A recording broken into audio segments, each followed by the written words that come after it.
خیال ہے میں نہیں کہنا چاہتا، لیکن یہ ضرور اب کہہ دوں گا، یا مجرا نہیں ہو رہے، یہ جو پیسے اڑاتے ہو نا، یہ مجروں میں اڑایا جاتا ہے۔ شرم کرو، نعت خواں کو دینے کا طریقہ تمہیں پتا ہے؟ ہمارے یہاں پہلی بات تو حضور نے جب نعت خواں کو نذرانہ دیا تو اس وقت حضور کے پاس جو سب سے قیمتی چیز تھی وہ دیا۔ 10 کی نوٹ لا کے اتراتے رہتے ہو، یہاں مٹکتے رہتے ہو، یہ مٹکنے کی جگہ ہے۔ نعت خانوں کو نذرانہ دینے کا طریقہ بزرگوں کے یہاں یہ ہے کہ نعت خواں کا ہاتھ تمہارے ہاتھ سے نیچے نہیں ہونا چاہیے۔ سمجھ نہیں بات؟ نعت خواں کا ہاتھ تمہارے ہاتھ سے نیچے نہیں ہونا چاہیے، کیونکہ حضور نے فرمایا نیچے والے ہاتھ سے اوپر والا ہاتھ بہتر ہے۔ تو جو نعت خواں حضور کی تعریف کر رہا ہے اس سے ہاتھ اوپر کیسے ہو سکتا ہے؟ اس لیے ہمارے بزرگ جب نعت خانوں کو نذرانہ دیتے تھے تو یوں ہتھیلی پہ رکھ کے ہاتھ نیچے کر کے، اپنے ہاتھ نیچے کر کے یوں نظر پیش کرتے۔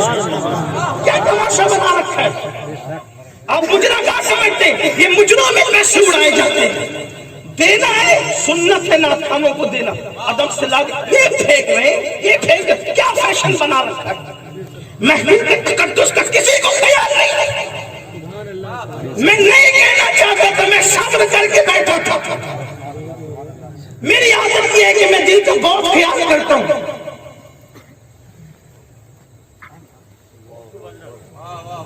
آئندہ کم سے کم جب میں موجود رہوں میری موجودگی میں کوئی یہ جرات نہ کرے۔ اگر آپ کو مجھے نہیں بلانا ہے واللہ بازار بار نہ بلائے، میں لوگوں کو یہی کہتا ہوں۔ لیکن محفل کا تقدس، اس محفل کو آپ نے سمجھا کیا ہے؟ جہاں تقدیریں بدلتی ہے یہ محفل ہے،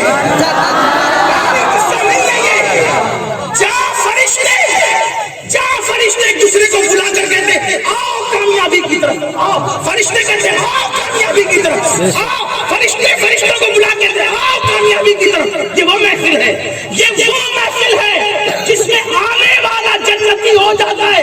اور آنے والا صرف نہیں بلکہ جو آنے کے موڈ میں نہیں تھا، جو آنا نہیں چاہتا تھا، اپنے کسی کام سے رستے سے جا رہا تھا، لیکن مقرر کی نعت خواں کی ذاکر کی آواز سن کر صرف آ کر کھڑے ہو گیا، تھوڑی دیر سن لیا تو فرشتے کہتے مولا سب تو سننے آئے تھے، ایک سننے کی نیت سے نہیں آیا تھا، گزرتے گزرتے کھڑا ہو گیا تھا، اس کے لیے کیا حکم ہے؟ اللہ فرماتا ہے چونکہ محبوب کے ذکر کی محفل ہے، وہاں کوئی معلوم نہیں ہوگا، ہم نے اس کو بھی خوشی دی۔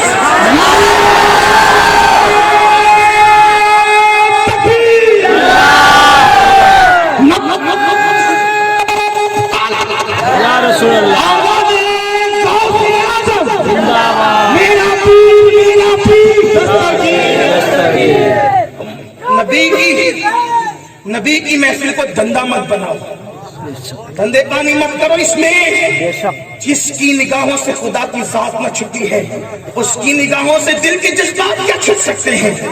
اگر ایسا کیا تو نہ دنیا اچھی ہوگی نہ آخرت اچھی ہوگی۔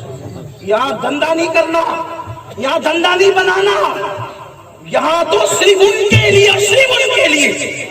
ہم اگر ذکر مصطفیٰ کر رہے ہیں، یہ امیر القادری کا امت پر قوم پر کوئی احسان نہیں ہے، یہ ان کا احسان ہے کہ انہوں نے ذکر کرنے کی اجازت عطا کی ہے۔ ہماری زبان اس قابل نہیں ہے کہ حضور کا ذکر کر سکے۔ ہزار بار پیشویم دہن کا مشک گلاب خلوص نام تو گفتن کمال پیغمبر، اگر ہزاروں مرتبہ نہیں، میں اب اس کا ترجمانی اپنے انداز سے کروں گا، کروڑوں مرتبہ اگر مشک اور گلاب سے میں اپنی زبان کو دھل لوں تو میری زبان ایک مرتبہ نام محمد کہنے کے قابل نہیں ہے۔ یہ نام محمد ہے اور ہم نے اس کو کیا بنا رکھا ہے؟ گانوں کی محفل میں، مجروں کی محفل میں، ہماری محفل میں کوئی فرق ہی نہیں۔ خدا کے لیے اس کا خیال کریں۔ میں نے پھر کہنا ہے کہ میں نہیں کہنا چاہتا، مجھے دلوں کا خیال ہے، ہاں، ورنہ کوئی یہ نہ کہہ دیجیے صاحب دیکھیے کہ یہ اب بھی بول پڑے، میری باری میں تو کم سے کم آپ نہیں کریں گے. اور یہ بھی آپ سے کہہ دوں کہ میں نے قطعی طور پر آپ کو نظر دینے کے لیے منع نہیں کیا ہے.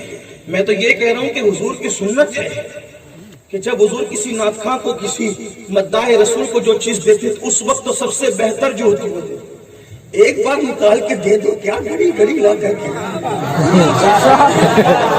کہ میں بار بار ویڈیو میں نظر آؤں کہ دیکھو آج جناب کتنے سخی ہے. ویڈیو والوں کو بتانے کے لیے کر رہے سب، ان کو دکھانے کے لیے کرو ان کو. ہاں وہاں بیٹھ کر کے کسی بچے کے ہاتھ سے بھیج دو گے نا تو بھی وہ خوش ہو جائے گی.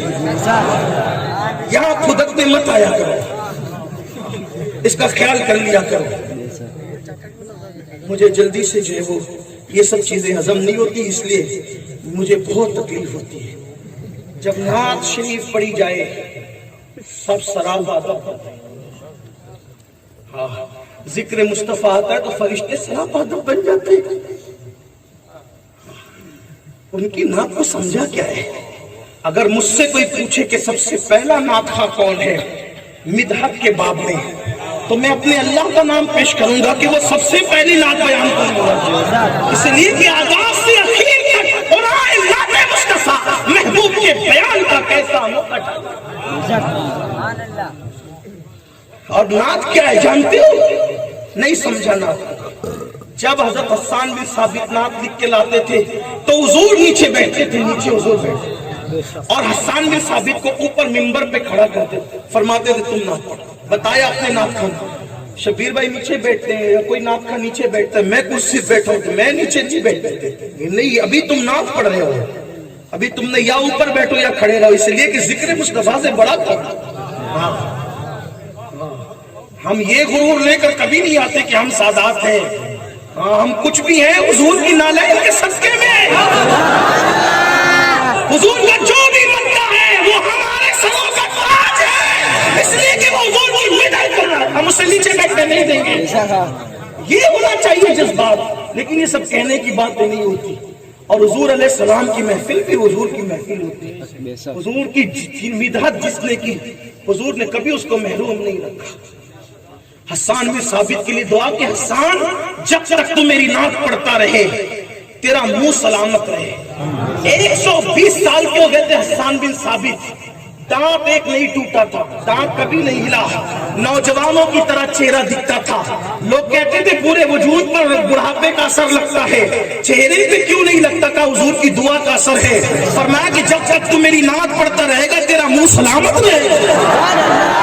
دعا کرتے تھے اللہم ایّد الحسان بروح القدس. حسان اللہ جب تک میری تعریف کرتا رہے تو جبریل کے ذریعے سے اس کی مدد کرتا رہے، تو جبریل کے ذریعے سے اس کی مدد کرتا رہے. اور یہ دعا صرف حضرت حسان کے لیے نہیں، حضرت حسان کے ساتھ ہر نعت خواں کے لیے ہے کہ جب تک خلوص دل سے امت کے ثناء حضور کی تعریف کرتے رہیں گے اللہ جبریل کے ذریعے سے اس کی مدد فرماتا رہے گا. نظر سے ہم کبھی نہیں روکتے. آپ اس کا کوئی مطلب لے لیں، حضور علیہ السلام کی حدیث ہے جس کو نذرانہ پیش کیا جائے وہ انکار کرے وہ میری سنت کا انکار کرتا ہے. اور ایک دن اللہ اس پر ایسا لائے گا کہ اگر وہ مانگے گا تو بھی لوگ اس کو نہیں دیں گے. اسی لیے نذرانے میں اور بھیک میں فرق یہ ہے کہ بھیک مانگ کے لی جاتی ہے، بھیک مانگ کے لی جاتی ہے، اور نذرانہ بن مانگے ملتا ہے تو انکار نہیں کیا جاتا. دونوں میں فرق یہ ہے. تو اب آپ کتنا بھی مانگ کر کے لیں یہ بھیک ہی ہے. اس لیے ہمارے یہاں بھیک کا تصور نہیں ہے، اس لیے کہ ہم بھکاریوں کی جماعت میں پیدا نہیں ہوئے. ہمارے یہاں نظر کا تصور ہے اور نظر جو ہے صاحب نظر کو پیش کیا جاتا ہے. ایک بار درود شریف پڑھنے کے بلند